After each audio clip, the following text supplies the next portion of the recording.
मेंढपाळाचा खून करणाऱ्या आरोपीला यमकणमंडी पोलिसांनी अटक केली आहे, अशी माहिती जिल्हा पोलीस अधीक्षक डॉक्टर भीमाशंकर गुळेद यांनी दिली.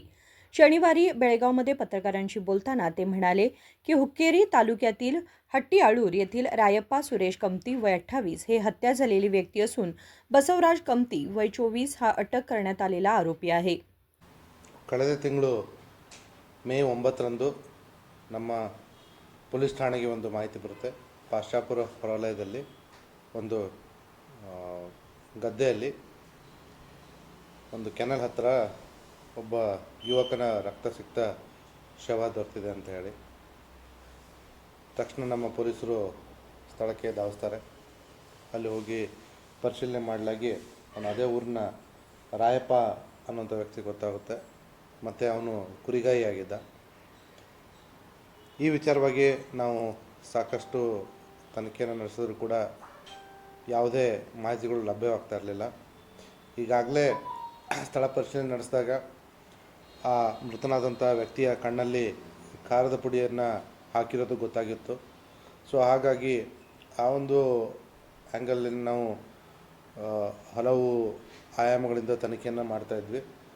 ಆದರೂ ಕೂಡ ಯಾವುದೇ ಒಂದು ಸುಳಿವು ಕೂಡ ಸಿಕ್ಕಿರಲಿಲ್ಲ.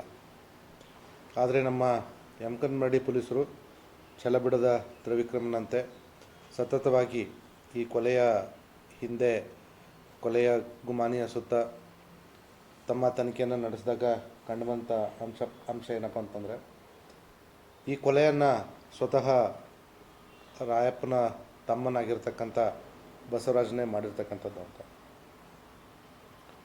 ತುಂಬ ವ್ಯವಸ್ಥಿತವಾಗಿ ಈ ವ್ಯಕ್ತಿ ಕೊಲೆಯನ್ನು ಮಾಡಿದ್ದ. ಹಾಗಾಗಿ ಅಲ್ಲಿ ಯಾವುದೇ ಸುಳಿವುಗಳು ಲಭ್ಯವಿರದೆ ನಮ್ಮ ಪೊಲೀಸರು ಸುಮಾರು ದಿನ ತಮ್ಮ ತನಿಖೆಯನ್ನು ಮಾಡಬೇಕಾಯಿತು. ಆದರೂ ಕೂಡ ಕೊನೆಯಲ್ಲಿ ಆರೋಪಿ ಎಷ್ಟೇ ಚಾಣಾಕ್ಷನಾಗಿದ್ದರೂ ಕೂಡ ಪೊಲೀಸರು ಅವನ್ನ ಬಿಡೋದಿಲ್ಲ ಅನ್ನುವಂಥದ್ದು ನಮ್ಮ ಈ ತನಿಖೆಯ ಸಂದರ್ಭದಲ್ಲಿ ತಾವು ನೋಡಬಹುದು. ಈ ಬಸವರಾಜ್ ಇವನು ಸುಮಾರು 24 ವರ್ಷದ ಯುವಕ. ಇವನು ಕಳೆದ ಸೆಪ್ಟೆಂಬರ್ನಲ್ಲಿ ಕುವೈತ್ಗೆ ಕೆಲಸ ಮಾಡಲಿಕ್ಕೆ ಹೋಗಿದ್ದ. ಅಲ್ಲಿ ಕುವೈತ್ ನ್ಯಾಷನಲ್ ಆಯಿಲ್ ಕಂಪನಿಯಲ್ಲಿ ವಾಲ್ ಆಪರೇಟರ್ ಆಗಿ ಕೆಲಸ ಮಾಡ್ತಾಯಿದ್ದ. ಆದರೆ ಬೆನ್ನು ನೋವಿದೆ ಅಂದ್ಕೊಂಡು ಕೇವಲ 6 ತಿಂಗಳು ಅಂದರೆ ಮಾರ್ಚ್ನಲ್ಲಿ ಅವನು ವಾಪಸ್ಸು ಬಂದುಬಿಟ್ಟಿದ್ದ. ಇಲ್ಲಿ ಬಂದಾಗಿಂದ ಅವನು ಯಾವುದೇ ಕೆಲಸವನ್ನು ಮಾಡ್ತಾ ಇರಲಿಲ್ಲ. ಈ ಇಡೀ ಕುಟುಂಬಕ್ಕೆ ಈ ಕೊಲೆಯಾದಂಥ ರಾಯಪ್ಪನೇ ಆಧಾರವಾಗಿದ್ದ. ರಾಯಪ್ಪ ಒಬ್ಬನೇ ಮನೇಲಿ ಕೆಲಸ ಮಾಡ್ತಿದ್ದ. ಈ ವಿಚಾರವಾಗಿ ಈ ಸಹೋದರರ ನಡುವೆ ಗಲಾಟೆ ಆಗ್ತಾಯಿತ್ತು. ರಾಯಪ್ಪನಿಗೆ ಇನ್ನೊಬ್ಬನು ಸಹೋದರ ಇದ್ದಾನೆ, ದುಂಡಪ್ಪ ಅಂತ. ಅವನು ಕೂಡ 25 ವರ್ಷ PUC ಮುಗಿಸಿದ್ದಾನೆ. ಅವನು ಕೂಡ ಇನ್ನೂ ಯಾವುದೇ ಕೆಲಸವನ್ನು ಮಾಡ್ತಾ ಇರಲ್ಲ. ಆದರೆ ಈ ಬಸವರಾಜ ಇಬ್ಬರು ಸಹೋದರರ ಜೊತೆ ಜಗಳ ಆಡ್ತಾಯಿದ್ದ. ಜೊತೆಗೆ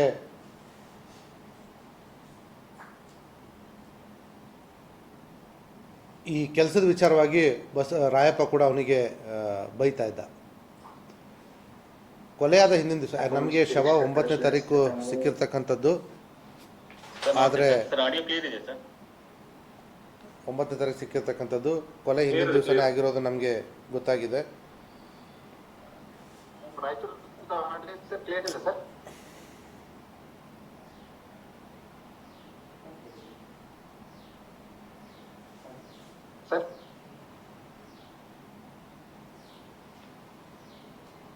ಕೊಲೆ 8ನೇ ತಾರೀಕು ಆಗಿರ್ತಕ್ಕಂಥದ್ದು. ಈಗ ಈ ಕೊಲೆ ಹಿನ್ನೆಲೆಯನ್ನು ಪರಿಶೀಲಿಸಿದಾಗ ನಮಗೆ ತನಿಖೆಯಲ್ಲಿ ಕಂಡುಬಂದಂಥ ಮಾಹಿತಿ ಏನಪ್ಪ ಅಂತಂದರೆ, ಹಿಂದಿನ ದಿವಸ ಅಂದರೆ 7ನೇ ತಾರೀಕು ಕೂಡ ಮನೆಯಲ್ಲಿ ಈ ವಿಚಾರವಾಗಿ ತುಂಬ ದೊಡ್ಡ ಗಲಾಟೆ ಆಗಿತ್ತು. ಗಲಾಟೆಗೆ ಬಸವರಾಜು ಬೇರೆ ಕಡೆ ಹೋಗಿದ್ದ. ತದನಂತರ ಮತ್ತೆ ಮರುದಿವಸ ಬೆಳಗ್ಗೆ ಬರ್ತಾನೆ ಮನೆಗೆ. ಮರುದಿವಸ ಬಂದಾಗಲೂ ಕೂಡ ಬೆಳಗ್ಗೆ ಗಲಾಟೆ ಆಗುತ್ತೆ ಅಣ್ಣ ತಮ್ಮಂದ್ರ ನಡುವೆ. ತಂದೆ ಅದನ್ನು ನೋಡಿರ್ತಕ್ಕಂಥದ್ದು ಇದೆ. ತದನಂತರ ಈ ಗಲಾಟೆ ಮುಗಿದು ಹೋಗುವಂಥ ಸಂದರ್ಭದಲ್ಲಿ ರಾಯಪ್ಪ ಹೋಗ್ತಾನೆ, ನಾನು ಕುರಿನ ಮೇಯಿಸಲಿಕ್ಕೆ ಕೆನಲ್ ಹತ್ರ ಹೋಗ್ತಾ ಇದ್ದೀನಿ ಅಂತ ಹೇಳ್ಬಿಟ್ಟು. ಆ ಒಂದು ಮಾಹಿತಿ ಏನು ಇವನಿಗೆ ಲಭ್ಯವಿರುತ್ತೆ ಬಸವರಾಜ್ಗೆ, ಅದನ್ನ ತಲೆಯಲ್ಲಿ ಇಟ್ಕೊಂಡು ಇವನು ತನ್ನ ಫೋನನ್ನು ಮನೆಯಲ್ಲೇ ಚಾರ್ಜಿಂಗಿಗೆ ಇಟ್ಬಿಟ್ಟು ತನ್ನ ಅಣ್ಣನ ಹುಡುಕ್ಲಿಕ್ಕೆ ಹೋಗ್ತಾನೆ. ಹುಡುಕಕ್ಕೆ ಹೋಗೋಕ್ಕಿಂತ ಮುಂಚೆನೇ ಮನೇಲಿರ್ತಕ್ಕಂಥ ಖಾರದ ಪುಡಿಯನ್ನು ಕೂಡ ತೆಗೆದುಕೊಂಡು ಹೋಗಿರ್ತಾನೆ. ಅಲ್ಲಿ ಹೋಗಿ ಫಸ್ಟು ಕೆನಲ್ ಹತ್ರ ನೋಡ್ತಾನೆ, ಅಲ್ಲಿ ಇರಲ್ಲ. ಮತ್ತು ಅಲ್ಲೆಲ್ಲ ಕಡೆ ಹುಡುಕ್ತಾನೆ.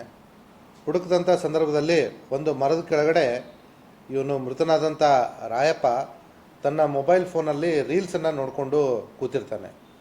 ಆ ಒಂದು ಸಂದರ್ಭದಲ್ಲಿ ಇವನು ಹಿಂದ್ಗಡೆಯಿಂದ ಬಂದು ಅವನು ಸ್ವಲ್ಪ ತಿರುಗಿದಂಥ ಸಂದರ್ಭದಲ್ಲಿ ಅವನ ಮುಖದ ಮೇಲೆ ತಾನು ತಂದಿರ್ತಕ್ಕಂಥ ಖಾರದ ಪುಡಿಯನ್ನು ಅವನ ಕಣ್ಣಿಗೆ ಹಾಕ್ಬಿಡ್ತಾನೆ, ಉಜ್ಜುತ್ತಾನೆ, ಮುಖದ ಮೇಲೆ ಎಸಿತಾನೆ. ಅದು ಅವನ ಕಣ್ಣಿಗೆ ಹೋಗಿ ಅವನು ಯಾರು ಏನು ಅಂತ ಗೊತ್ತಾಗದೆ ಒಂದು ಸ್ಥಿತಿಯಲ್ಲಿರ್ತಾನೆ. ತದನಂತರ ಇವನು ಅವನ ಕೊಲೆಯನ್ನು ಮಾಡ್ತಾನೆ, ಕಲ್ಲನ್ನು ತೆಗೆದುಕೊಂಡು ಅವನ ತಲೆ ಮೇಲೆ ಜಜ್ಜಿ. ತದನಂತರ ಏನೂ ಆಗೇ ಇಲ್ಲ ಅನ್ನೋ ರೀತಿಯಲ್ಲಿ ವಾಪಸ್ ಮನೇಲಿ ಹೋಗಿ ಮನೇಲಿರ್ತಾನೆ. ಇಡೀ ದಿವಸ ಅವನು ಬರದೇ ಇದ್ದಾಗ ಇವನು ತಲೆನೇ ಕೆಡಿಸ್ಕೊಳ್ಳಲ್ಲ. ಕೊನೆಗೆ ಸಂಜೆ ಯಾವಾಗ ಇವನು ರಾಯಪ್ಪ ಕುರಿಯನ್ನು ಮೇಯಿಸ್ಲಿಕ್ಕೆ ತೊಗೊಂಡೋಗಿರ್ತಾನೋ, ಆ ಕುರಿಗಳು ತಾನಾಗಿ ಕೆಲವೊಂದಿಷ್ಟು ಮನೆಗೆ ಹಳ್ಳಿಗೆ ಬರ್ತವೆ. ಸೊ ಆ ಸಂದರ್ಭದಲ್ಲಿ ತಂದೆ ಹುಡುಕ್ಲಿಕ್ಕೆ ಒಂದು ಪ್ರಯತ್ನ ಮಾಡ್ತಾನೆ. ಸೊ ಆವಾಗ ಇವನು ಕೂಡ ಎಲ್ಲ ಕಡೆ ಹುಡುಕ್ದಂಗೆ ಮಾಡಿ ಎಲ್ಲೂ ಇಲ್ಲ ಅನ್ನೋ ರೀತಿಯಲ್ಲಿ ಒಂದು ಮಾಹಿತಿಯನ್ನು ಮನೆಗೆ ತಂದು ಕೊಡ್ತಾನೆ. ಮರುದಿವಸ ಬೆಳಿಗ್ಗೆ ನಮಗೆ ಶವ ಸಿಗುತ್ತೆ.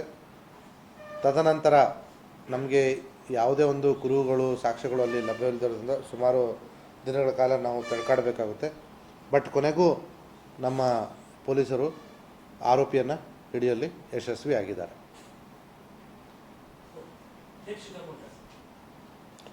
ನಮ್ಮ ತನಿಖಾ ರಹಸ್ಯಗಳನ್ನು ನಾವು ಬಿಟ್ಕೊಡೋದಿಲ್ಲ. ಆಸ್ತಿ ಅಲ್ಲ, ಇಲ್ಲಿ ಇರ್ತಕ್ಕಂಥದ್ದು ಅವನು ಏನೂ ಕೆಲಸ ಮಾಡ್ತಾ ಇರಲಿಲ್ಲ ಅನ್ನುವಂಥದ್ದು ಒಂದು. ಈಗ ಮನೆಗೆ ಆಧಾರವಾಗಿದ್ದವನು ರಾಯಪ್ಪ, ಮತ್ತು ಮೇನ್ ಕುಲಕಸುಬವಾಗಿ ಅವನು ಕುರಿಯನ್ನು ಸಾಕಣೆ ಮಾಡ್ತಾ ಇದ್ದ. ಸೊ ನೀನೇನು ಕೆಲಸ ಮಾಡೋದಿಲ್ಲ ಅನ್ನುವಂಥದ್ದೇ ಒಂದು ಇಲ್ಲಿ ಇರ್ತಕ್ಕಂಥ ಜಗಳದ ಮೂಲ.